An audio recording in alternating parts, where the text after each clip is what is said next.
রংপুর নগরীর চালমত পাড়ার ষাটোর্ধ্ব ইকবাল হোসেন। বিদ্যুৎ নেই, গরম থেকে নিস্তার পেতে হাত পাখাই ভরসা। কিন্তু তাপমাত্রার পারদ যেখানে 40 ডিগ্রি ছুঁয়েছে, সেখানে এই হাত পাখাই বা কতটা প্রশান্তি দিচ্ছে।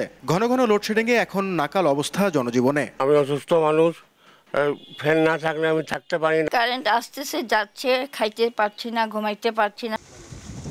জনজীবনে দুর্ভোগের পাশাপাশি বিদ্যুতের যাওয়া আসার খেলায় বড় প্রভাব পড়েছে চলতি মৌসুমের বোরো সেচে। কৃষকরা জানান, অধিকাংশ সময় বিদ্যুৎ না থাকায় খেতে সেচ দিতে পারছেন না। আবার অনেকেই অতিরিক্ত খরচ করে শ্যালো দিয়ে সেচ দিতে বাধ্য হচ্ছেন। কৃষি ছাড়াও সংকটে পড়েছেন বিদ্যুৎ নির্ভর ক্ষুদ্র ও মাঝারি উদ্যোক্তারা। লোডশেডিং কারণে আমাদের ব্যাহত হচ্ছে অনেক। একবার শ্যালোতে পানি তোলার পরে কারেন্ট চলে আবার শ্যালোতে পানি তুলতে অবস্থা খারাপ এই কলের দিয়ে। এইভাবে তো কাজ করবে না, মহাজনের সমস্যা, আমাদেরও সমস্যা।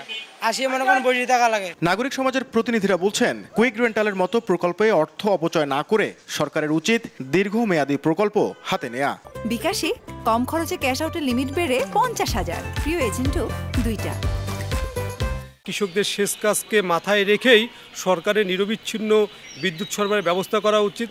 পাশাপাশি কৃষকদের প্রয়োজন এবং চাহিদাকে বিবেচনায় রেখেই একটা পরিকল্পনা করা উচিত। রংপুর বিভাগে গড়ে বিদ্যুতের চাহিদা 1000 থেকে 1100 মেগাওয়াট, সেখানে মিলছে 15% কম। তবে দীর্ঘ সময়ে বড় পাওয়ার প্ল্যান্ট না হওয়া এবং জ্বালানির অভাবে বেশ কিছু বিদ্যুৎ কেন্দ্র বন্ধ থাকায় এই সংকট তৈরি হয়েছে বলে জানিয়েছে সংশ্লিষ্ট দপ্তর। নাজমুল ইসলাম নিশাত, সময় সংবাদ, রংপুর।